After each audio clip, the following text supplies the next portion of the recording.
Hello, welcome back to a massive official video here today. Well, this is episode 3 of the classic racing stories series. So I'll be talking about probably like the greatest racing car ever made, which is called the Porsche 917. And if you're a Porsche fan or just a racing fan, you would know like the from like the movie Le Mans and the gold color, the Salzburg color paint schemes, and yeah.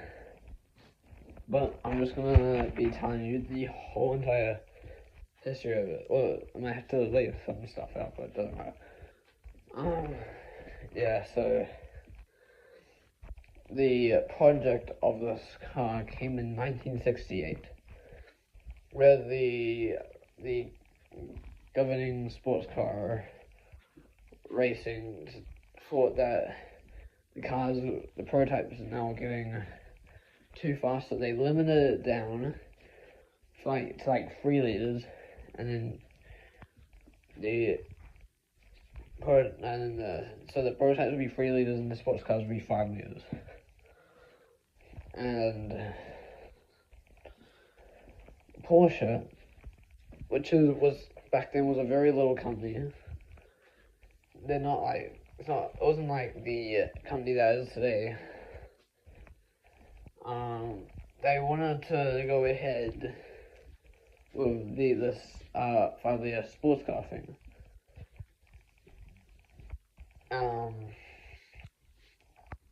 So that's what he did. That's what they did. So they got it doing it. So they first got an engine.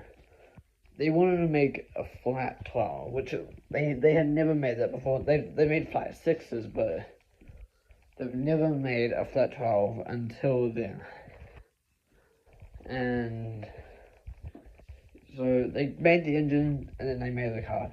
They put it through a wind tunnel, and then yeah, they had 10 months to build it. 10 months. Imagine, racing cars should take like a year to make. 10 months is quite a short time, because, yeah. And some people wanted to see them on like this date, and they were like 25 cars lined up. Oh yeah, why 25 cars? Because if you drove that 5-liter sports car thing, you only had to produce 25 road cars of your sports car. And so they pulled it off. Which was actually kind of amazing, because they had once again, they had like 10 months to do it. And yeah.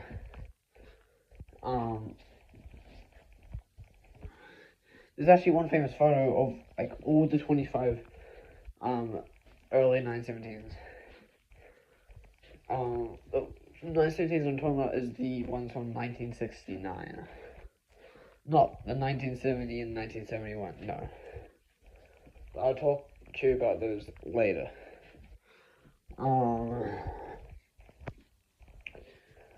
So, and in the picture you'll see some like people standing around, standing in front of one of the Porsches, and yeah. So they took it to the Geneva car show, and people were like, is that a UFO or a car? Because it looked like a damn spaceship. And yeah. So, but the problem is with Porsche 917, it did not dry well. People said that it needed like the whole width of the Mulsanne Street to just get it down there, which is just would wander from one side of the road, which is kind of insane because, yeah, that would be kind of scary because the car would go over 200 miles an hour in 1970, which is insane. So they finished the car. It's a 4.5 liter flat, has a flat 12 engine, and I think it produces like 650 or 500 horsepower. Yeah. And the plus side of the Porsche, that it was fast and it had good brakes. Like the brakes could outbrake the chassis, and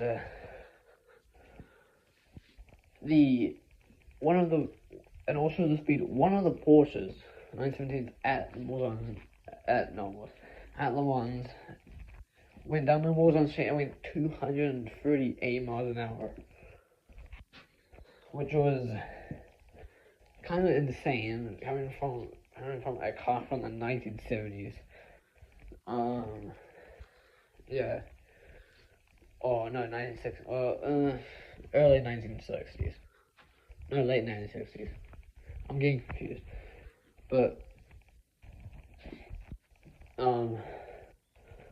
when they started the race, on the first lap, one of the 917s crashed and ejected the driver and killed him. Which is not good, because you don't want your car to, kill a driver. That would be bad. And all of the 917s broke down. It was similar to like the Ford GT40 that I talked about in the Ford Ferrari video I did on this series. And yeah. And so after Le Mans, they did some testing, and they had a guy help them, was called John Wyatt. Now John Wyatt was very famous with the Ford GT40 in 1960, in 1968, and 1969, and he would help. He has this famous livery was like the Golf, so he was like I think it was like a boss of Golf, so he would help Porsche, and some people were not obviously on board with it, but he saw the car, he was the future, and so they did some testing at it, out on the tracks, and they noticed that, because there was dead bugs on the front of the car, but not on the back, so they weren't producing downforce, so that would make the car less stable. So, because if you go much faster, if you have no downforce, then the car will just get unstable, and then bad things will happen. So what they did, they cut the wing off. They made a new one, like this hideous looking wedge, and then they sent out a driver to test it. It was 5 seconds of that fast. Oh no, 3 seconds that flip faster. Then 4 seconds and then 5 seconds. And that's what they had to do with the other 917s. So they took it to Daytona. Daytona is quite a interesting race, and it wins there. Actually came 1-2. There was also another with the golf team with John Wyatt. John Wyatt didn't obviously drive it, but the two Golf Porsches, came first and second. there was another team called the Salzburg, and there was also another team that didn't make it. Salzburg car didn't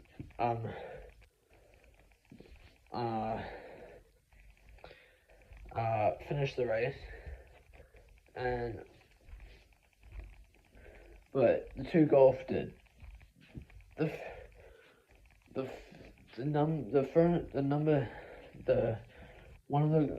first place Golf car was 45 laps ahead of the second place other Golf Porsche, and which is kind of insane because think about it, we won by 45 laps, which is unbelievable. Think about that for a second. And so then they took it to Sebring. They obviously didn't win. They didn't win at Sebring, but they did win it. But then they took it to Le Mans, and this time a Salzburg car won it. And then the second place, which that was crap. Then the second place, which was a new car, new 917 called the Porsche 917 LH, or long hair, or long tail. Came second. It was 5 seconds. No, not 5. 5 laps ahead. And then that 917 was 3 laps ahead of the other, than the Porsche 908, which is another race car. So so they took it again. 1971. They all won Daytona, Sebring, Le Mans. Daytona, Sebring, Le Mans. And this time they would travel a distance record, and they will go through the speed traps at 241 miles an hour, which is an amazing achievement in 1971. And that one stands for like 40 or 20 years. The distance record will stand quite a long time too. And yeah, then they made a car for Can-Am, which was in like Canada and America, and it ruled there as well. And the Can-Am, which was called the Porsche 917/30 or the Porsche 917/10, will go to Talladega, and it'll set a record there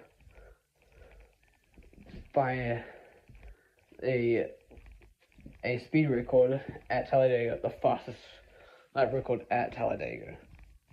So yeah, so if you like this video, subscribe. Why not? And I'll see you in this video. Please subscribe.